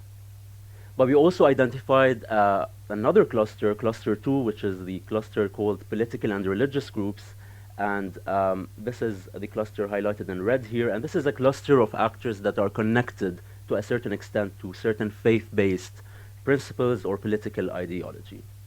We see here that 69% of the actors in our sample belonged to cluster 1, which is the non-governmental organizations and other initiatives, and 31% belonged to the other cluster, which comprises of national FBOs, so faith-based organizations, and political. Another important finding was that these two clusters, so the one that consists of national or international non-governmental organizations and initiatives, and the political and religious group cluster, is that these 2 clusters come with varied characteristics. So for example, we see that political and religious groups are much older on average, and they are also larger in size when we're looking at the number of full-time employees they had around the time of the explosion. We find also that following the explosion, political and religious groups were largely committed to keeping regular contact with their beneficiaries. This is mostly looking at outreach on a weekly or daily basis compared to the other cluster. So 64% of the actors belonging in the cluster 2 were actually very heavy on beneficiary outreach. But we also looked at publicity as an important determining factor as well, which is really just the use of flags and promotional material. We also see that the political and religious groups relied on such promotional material, and particularly what caught our interest is that national faith-based organizations, again organizations that are tied to certain faith-based principles, were very heavily relying on outreach to beneficiaries as well as publicity material. In general, we also looked at the partnerships within, following the explosion as part of the programming of different actors. We find a close-knit network between actors that actually matched our own clustering, so cluster 1 and cluster 2, but within actors. So we see that in general, a lot of NGOs were partnering with universities and initiatives, and as well as a lot of FBOs partnering with each other. That said, we do notice some sort of weaker linkages between these two clusters, but not as strong as the one witnessed within each cluster. To conclude the first part of the presentation, we also looked at funding. So we identified several sources of funding that actors might have had access to. This includes international grants, such as from the USAID, international organizations like the European Union, international non-governmental organizations, individual donors, funding from the diaspora, self-finance, and as well as political party support. In general, we see that political and religious groups had a wider and more diversified access to funding, especially faith-based organizations that benefited from religious foundations and self-finance. However, following the shift of financing into Ukraine, funding became more scarce and competitive. Yet we still find that religious groups, so FBOs, were still not as affected by access to funding. So when they were asked to rank how difficult was it access to funding for you, we see that FBOs were not as affected by this scarcity, by this competition. We can even compare them to major INGOs in terms of finance access. We wanted to look at goods provision. So we wanted to examine the provision of goods across actors. So following fieldwork observation, we identified 13 types of goods that actors had been providing in response to the explosion. We organized these goods according to a weight differentiating them from the lowest in value to the highest in value. As you can see in the slide, goods are listed from the lowest to the highest. For instance, goods such as cash assistant, cash for rent, support packages were low in value. And you can see open space intervention, heritage restoration are higher in value. Across the board, we can see that regardless of which cluster actors belong to, so whether they're political or religious groups or they were non-governmental organizations, everyone was mostly rushing to provide low-value goods such as cash and support packages. For example, 80% of the 89 actors we surveyed were providing support packages like food kits or hygiene kits, etc. 54% were providing cash assistance to their beneficiaries. Alternatively, a smaller group, yet significant, was providing higher value goods. So, for example, 29% were providing open space interventions, 27% were providing heritage restoration following the explosion. That said, we further sought to expand this reading of high value and low value goods provision to something that allows us to assess the grander behavior. So we developed a new reading that unbundles these goods into particularistic and collective goods. Particularistic goods are those that target specific individuals or groups, and those are the first aid goods in orange. And then collective goods, those that target a wider community, and these are the remaining 5 highlighted in green. So for example, amongst collective goods, we can see community facilities, facade plastering, open space interventions, many of which happen to be high value goods. So this is allowing us to really unpack this provision. A main finding, however, is that most of these actors were actually providing a hybrid mix of goods, so they were providing a mix of particularistic and collective goods. These actors are actors we refer to as hybrid. A smaller group of actors was strictly providing particularistic goods, so for example, cash assistance, or strictly collective goods such as heritage restoration. So only 2 actors were strictly providing collective community-focused goods. If we look at the clusters again, we also see the same hypothesis revalidated again, where we can see that a big chunk of both clusters were concentrated in the hybrid mix of goods category. And to finalize this part, we had an interest in actors that provided collective community-focused goods. So for this purpose, we zoomed in on the actors that provided a number of collective goods that was above the median number of collective goods provided. So in simpler terms, we looked at actors that provided more than 1.5 goods, so at least 2 goods, 2 collective goods. The findings reveal that 45 out of the 89 actors met such a criteria, so they were providing 2 or more collective goods. Additionally, however, given the high value and the high importance attached to goods like open space interventions or heritage restoration, we incorporated 3 more actors into to the 45 based on the provision of either heritage restoration or open space interventions. So in total, we end up with 48 actors, which we name collective goods intensive actors. In the next section, we will be unpacking this group of actors even more with Luna. Here you see all the 48 collective goods intensive actors. The 48 actors are divided as follows: a majority of national NGOs, which are 19 actors, followed by 8 international faith-based organizations, 7 national faith-based organizations, 4 universities or initiatives, and 3 political and religious groups. If we group together the national actors, if you press next, you can see the other. If we group together the national actors, we find that the total number equals 30. In other words, 63% of collective goods response was provided by national actors. We want to highlight 2 points here. A first point is about the nature of goods provided by the cluster of collective goods intensive actors. As we said before, these are collective goods that serve many at a neighborhood scale and sometimes even at a city scale. But these are also goods that align onto the definition of urban-based recovery and that seeks to consolidate the recovery of public life in a street or in a neighborhood through, for example, repairing small businesses, staircases, small open spaces, as well as cultural heritage. This is to enable a variety of people to gather and interact, live and experience the city. Typically, the provision of this category of collective goods is provided by local governments, while NGOs provide more particularistic goods, which is also confirmed by our survey. The fact that we identified a sizable number of national NGOs providing collective goods in the response to the blast is indicative of an interesting shift in the nature of the provision of goods normally provided by these actors. We believe that these collective goods are contributing to city making through what some observers term urbanisme de projet or microurbanism. Here are some images of the open space interventions conducted by this cluster of actors in Mar Mikhael and Karantina.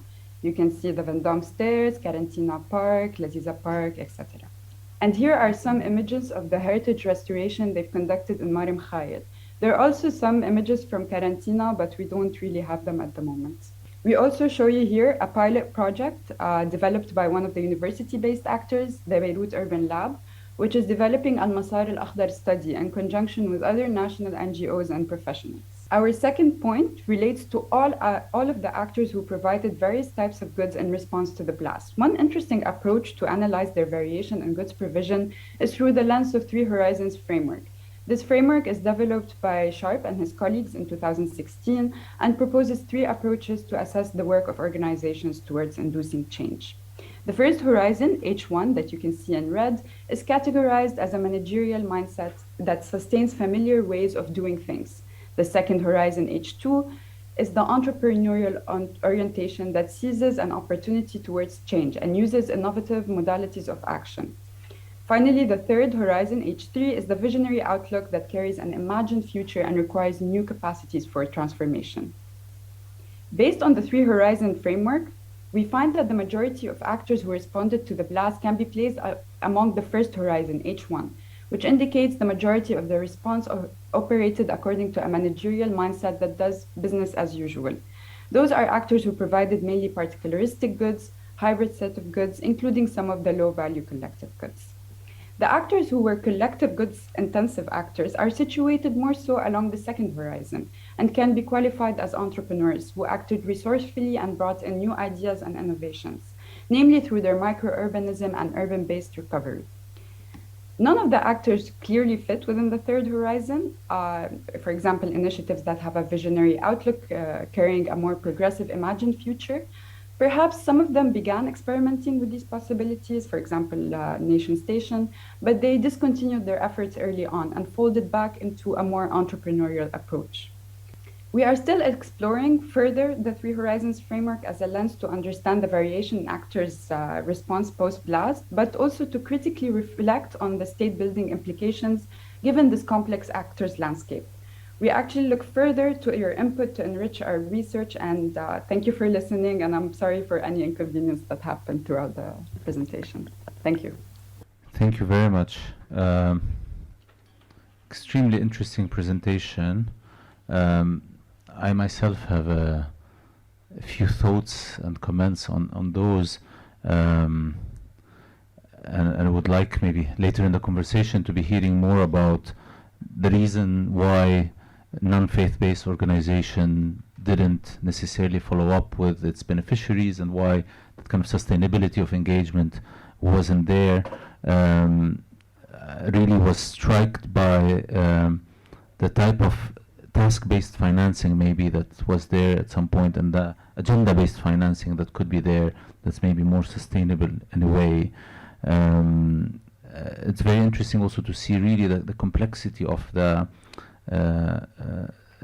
personalized intervention or investments and the collective, and how certain NGOs or stakeholders were intervening in both, a little bit in both, and why not more went into the collective. But although it's really ambitious to see and really interesting to see how many already went into the collective. And then maybe the big question that looms, at least in my mind at the end, is are we confusing between the source of finance and the innovation of intervention? Because if you're financed by, let's say, UN Habitat, then it's irrelevant if it's an NGO or a firm or whatever is implementing. Does it make a difference when an NGO is implementing versus someone else? And did we see any innovation in the particularity of the implementation there, particularly in the public space? Because I think we don't necessarily show the correlation between the reduction of between the innovation when it comes to the intervention itself and the innovation when it comes to fundraising or the financing. I think we don't have that differentiation. So that also something that struck my mind to see if there's any granularity on that as well. But based on this, let me pass it to Alia to have your thoughts and your comments before we open up to the public. Thank you very much. Extremely interesting. It was a new lens, a new angle to look at. And basically, from what we're seeing is that clearly we're not having a monolithic group. And the ecosystem of actors who've been answering the Beirut blast is indeed very diverse, as we can see here. And here we're not even mentioning all of the individual initiatives and volunteering of many actors who jumped in. What is interesting to see is that usually local NGOs would tend to go with the easy, fast answer, so more of the individual type of response. But what we're seeing here is that they entered a new space, the collective space. And though we know that some historically were already involved in doing it, what we saw after the blast is a higher number of those organizations, specifically local organizations, who went into the collective space. And I think that this reflects a little bit with what has been mentioned in the previous presentation, is that in the absence of the government within the response, in the absence of a national, response plan for the Beirut blast, clearly many actors felt that we have to jump in. And we have to rethink together, we have to think together about what we want to rebuild, how we want to rebuild it, and beyond only supporting individuals, how we can actually have a collective impact. And I think that also what this is interesting to look at is the importance of the academics and the importance of those actors who maybe already had some urban plans in mind, had already ideas and dreams that they wanted to implement. And unfortunately, the blast was ugly. The blast was a mess. But out of the blast, I think that some good things came out, where first of all, the solidarity was extremely amazing. Second, it created an impulse of wanting to work together at the civil society level. And I know that many would say that there was competition over funding and there was a lack of coordination. But 3 years into the blast, what we are seeing is that actually it created a momentum of civil society that are well-minded and really want to start working together to make a change. So another thing that I would like to reflect upon is that, and to talk a little bit about the issues that we faced in the Beirut blast response in regard of the, let's say, the CSOs. Clearly, there was a lack of coordination.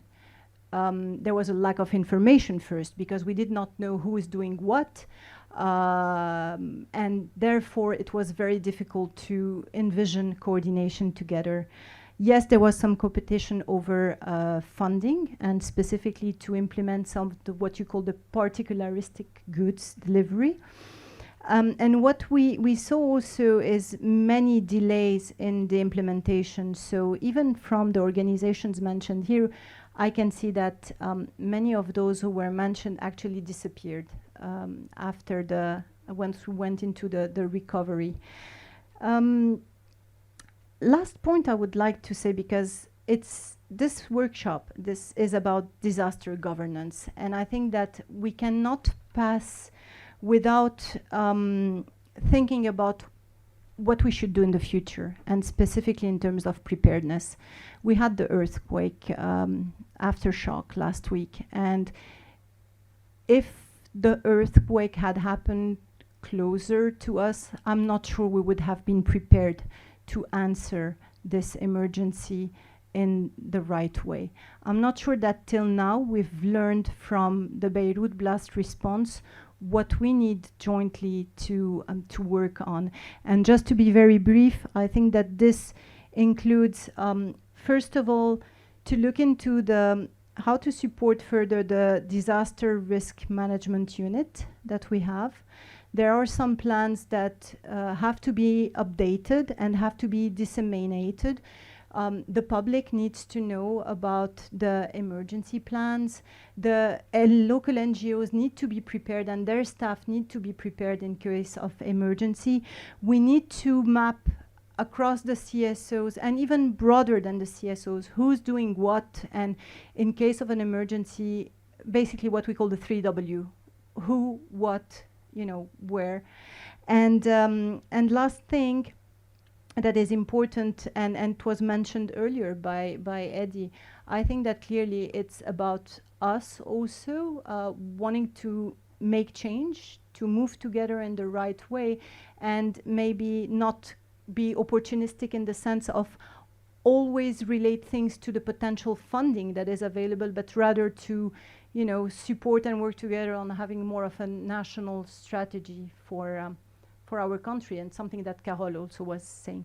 So I'm sorry if I went with my comments a bit further than the presentation, but I thought it would complement what we've been discussing in the first panel and on this one. Thank you. Good evening, everyone. Sorry, usually I always take the mic to start first. Let me introduce myself. My name is Nabil Nami from the Industrial Engineering.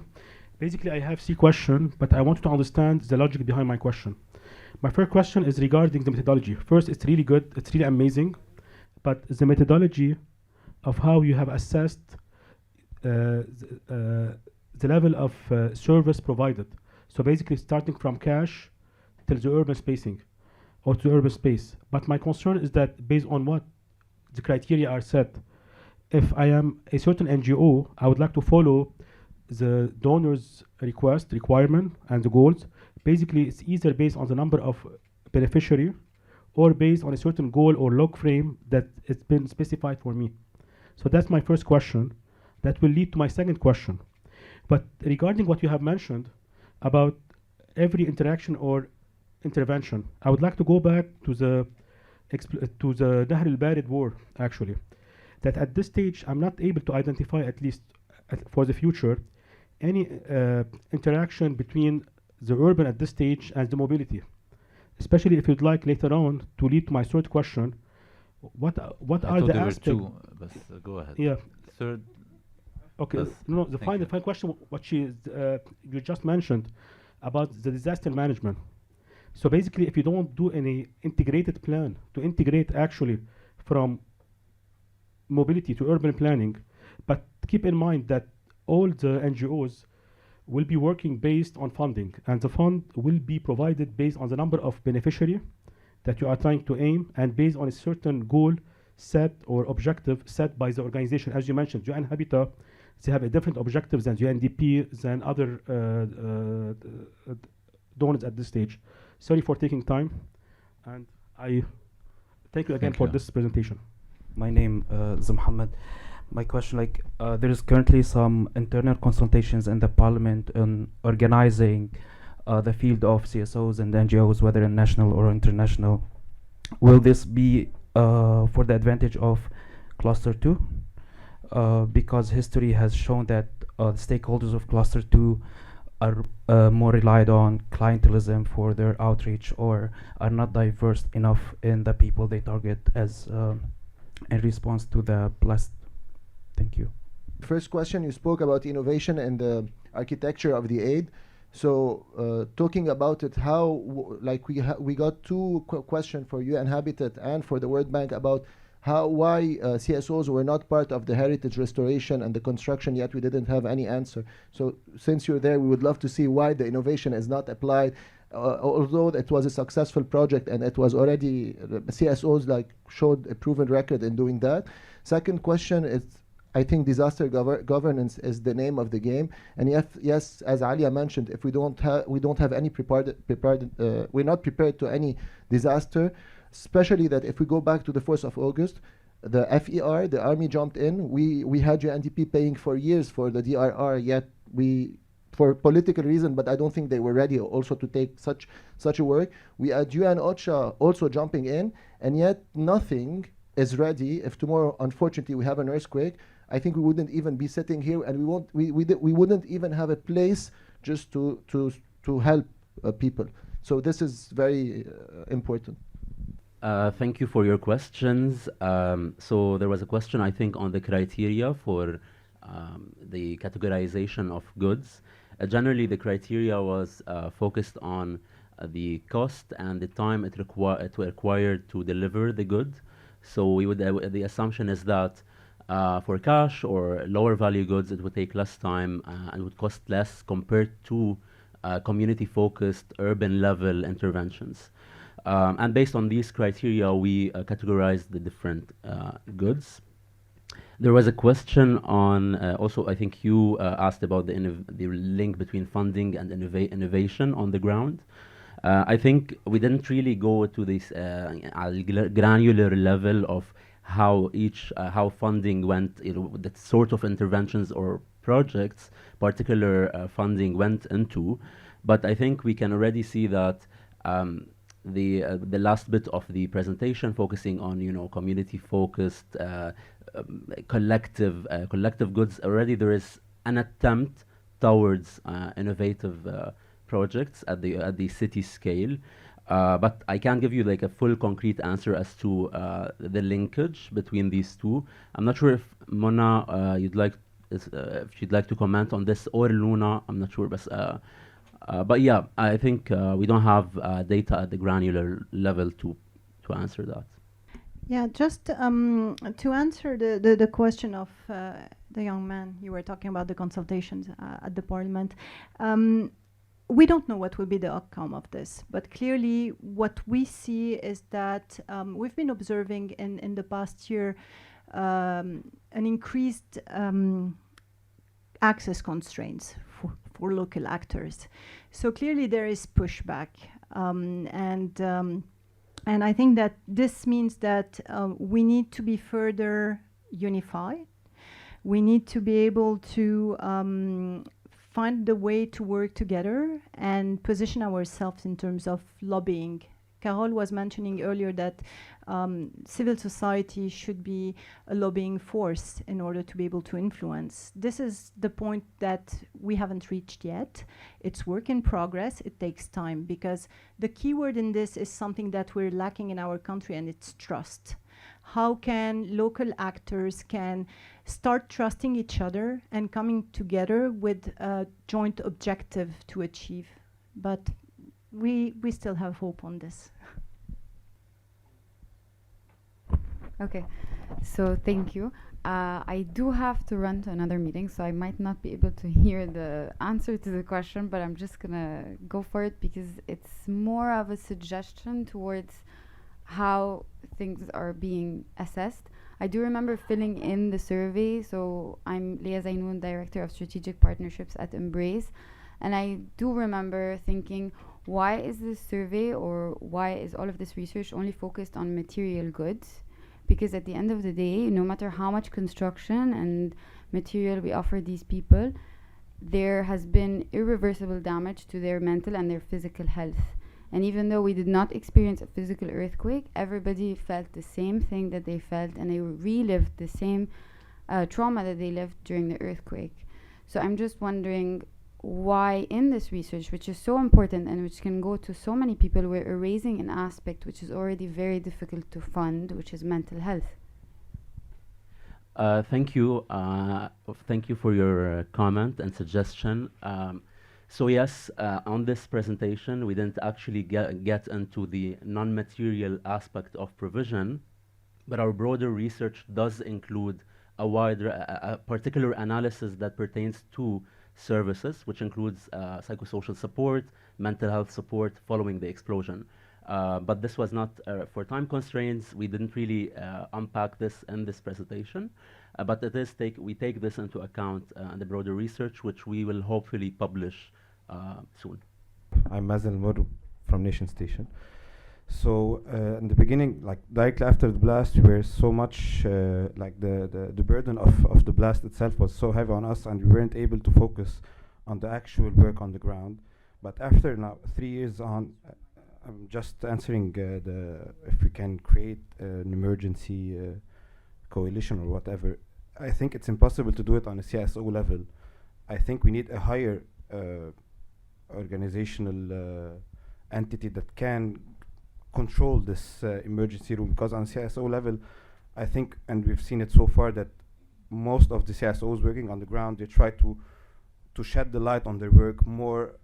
They're not, I don't know, like they're searching for attention either on media or to get donors to be more interested in their work. So on the CSO level, I think it's impossible to do this emergency plan. I think we need a bigger plan for this. And looking at the government and the country itself after the election, this is far-fetched for us as in Lebanon. We saw the same people, they've been elected again, so this plan is, I think it's impossible to do in Lebanon. So this is like a concern. I don't know if you have any answer about this. And that's, thank you. Thank you. A very interesting categorization of type of goods, from the specific goods to the collective. What's very interesting is to see that the majority of actors intervened on both levels. I mean collective and specific.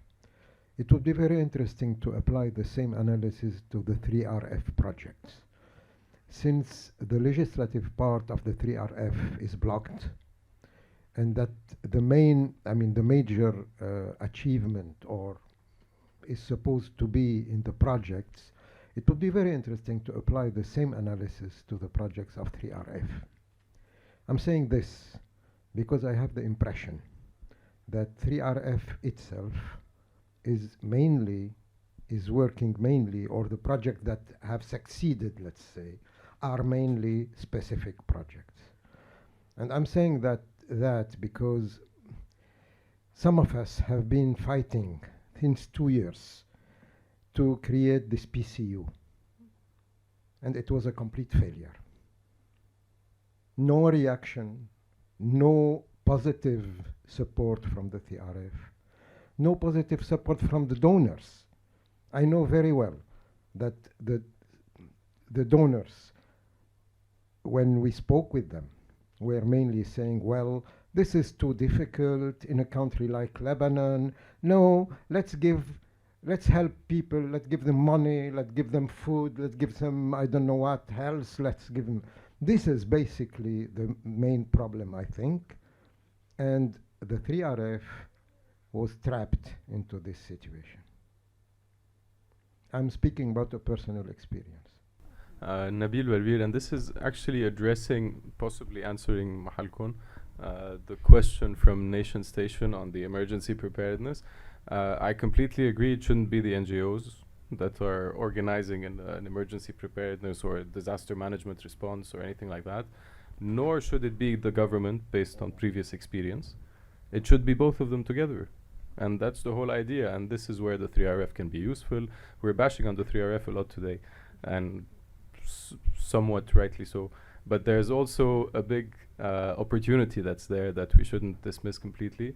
And the enhancement and the encouragement of collaborations between the NGO sector, the civil society sector, and the government is something that should be pushed and encouraged, because frankly I believe that that's the only way forward for Lebanon. Thanks. Thanks. Thank you. That was a really fascinating project. I actually took photographs of every single slide. But if I could just get a copy, that'd be great. So I've got like 5 questions, but I'm going to try and collapse them.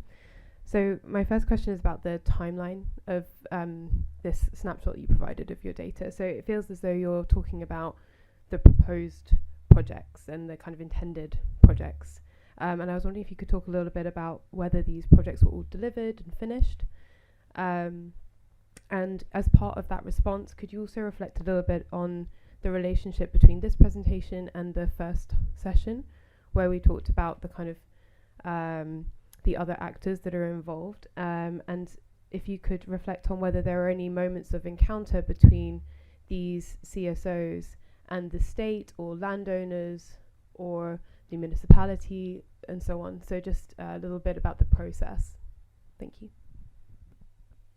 Okay. I think we all want a state that functions, but if we don't have a state that functions in the near future, and the NGOs are not able to function together, what other alternatives do we have for better disaster governance? That's the first question. The second one is about funding, because you talked about funding and how certain local NGOs get funding from INGOs. We all know that the state is bankrupt, so also what other alternatives do these local NGOs have, knowing that there's no money and no cash in Lebanon? So are there any thoughts? So I'm going to address the first question on the timeline for the provision of goods. There are more of goods than projects, but the timeline is basically through 2 time periods, which is immediately after the blast and then 6 months after. So we are able to track, have a wider scope of provision across time. And in the survey, we were asking about the delivery, the final delivery of goods. So it wasn't, we were asking if the actors delivered the good or the service or the project. And on the second question, whether there is some sort of interaction between actors and the state, I think this is mostly through the forward emergency room, where there is some actors did register with particularly also FBOs, faith-based organizations, and some NGOs did register with the forward emergency room, which we see as some sort of interaction or interlinking dynamic between actors on the ground that are non-state and the state. And on the last question on the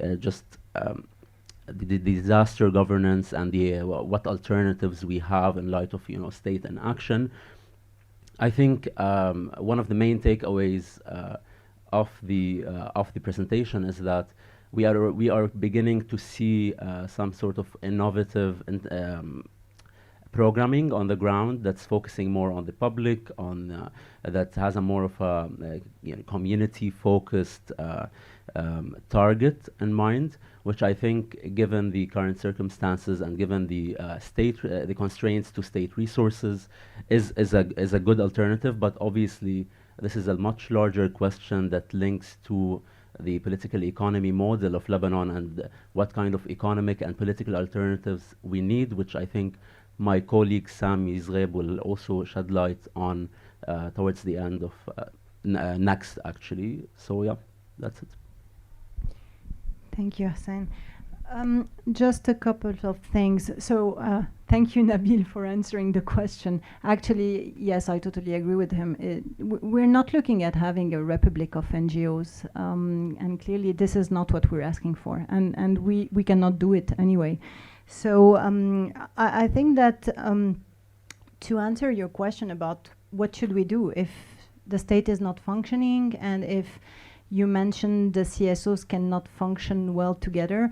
Well, I think it's going to be our work to try to prove that the CSOs, the civil society, can actually work together. I mean, this is the time to prove this. It's going to be hard work, but I'm looking at you, especially Eddie. We're working on it. And I think that it takes time. Just to give you an example, I'm representing here the Forum of Local NGOs working in the humanitarian and development. And this initiative started as an informal initiative back in 2014. We started as 6 NGOs. Today, the forum has more than 85 members, local NGOs of various size. Some of them are very old NGOs. Some of them were created just after the blast. It represents all sectors and all regions in Lebanon. And it takes time to actually, I'm going to say it again, to know each other, to understand how we can work together, what should be our mandate, our responsibilities and duties. So we're going to continue this work. And the last thing, I think that we should, yeah, I know it's very challenging to work with the government, but there is a lot of state administration that are still functioning. There are some good people, and Carol was mentioning it earlier. We need to identify those champions of change. Who are our allies within those state institutions where we can actually think together and try to build something positive together? So this is something that we should also continue to explore. Thank you very much, Hussein, Luna, Alia, for this excellent session. Maybe I'll share a few maybe additional thoughts before we pass it on to Sami.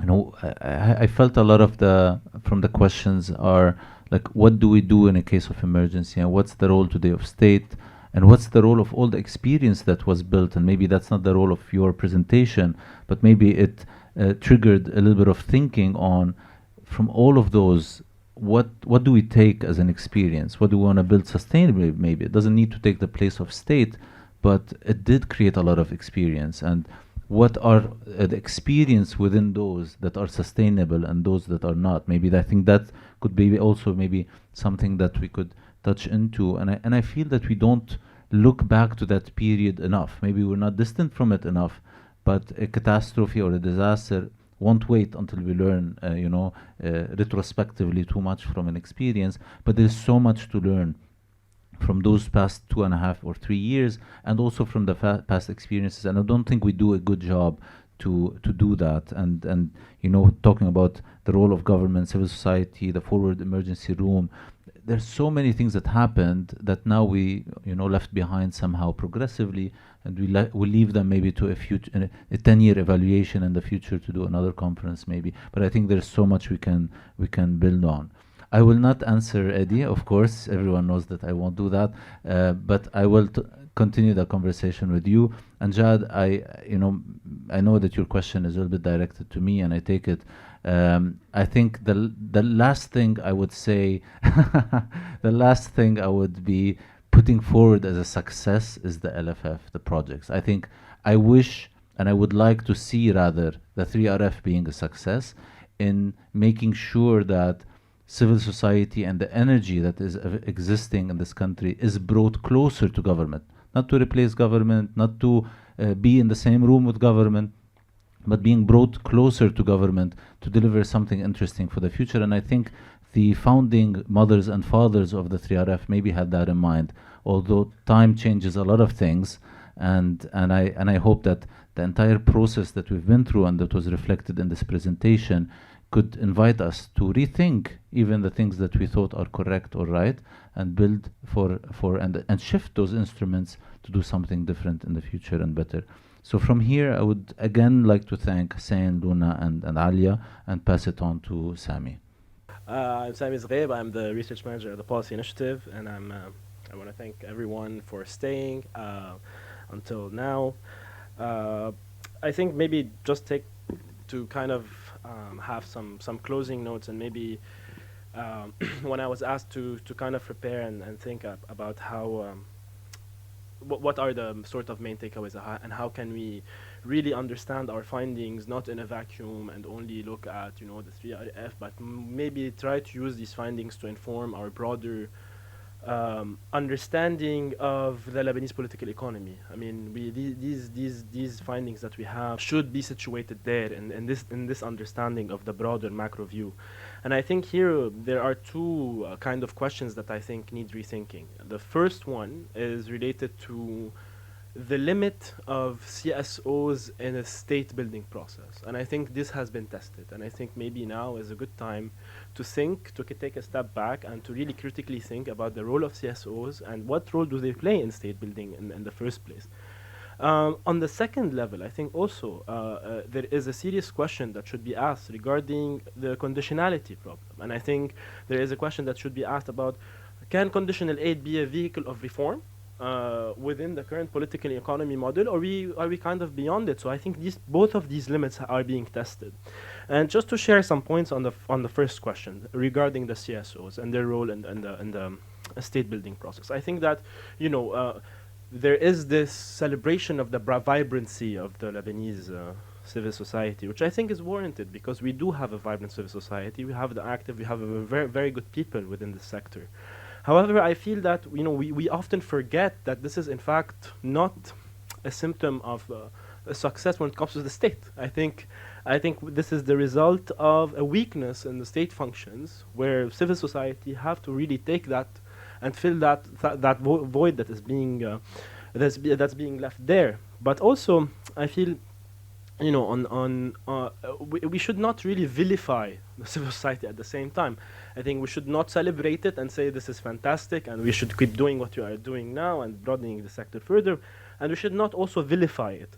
I think we need to understand, and I think this has been pointed out very nicely in the presentation that Hussein and Luna just led, that this is not a monolithic group. This is a very complex group that exhibits different behaviors, that has different networks that operate within them, and that has different agendas, sometimes competing agendas. And we should recognize this. And I think here, we are thinking also about these other actors, such as FBOs, such as political actors, who sometimes are part of the CSO landscape and sort of regenerate the same identity politics systems that we all hate and despise.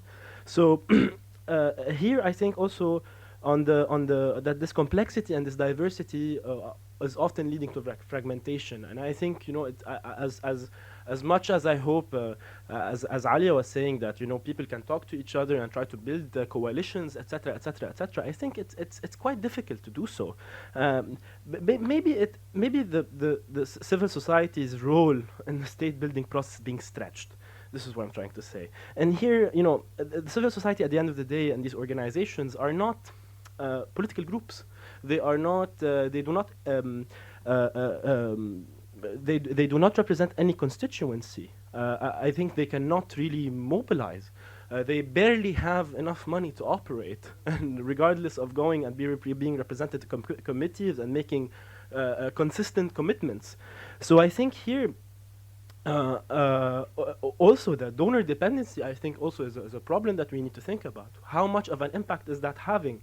And I know, these are topics that usually we don't really like to go to, but I think this is very important to look at, building on the experience of the 3RF, but also building on the multiple experiences that we have had before in this country.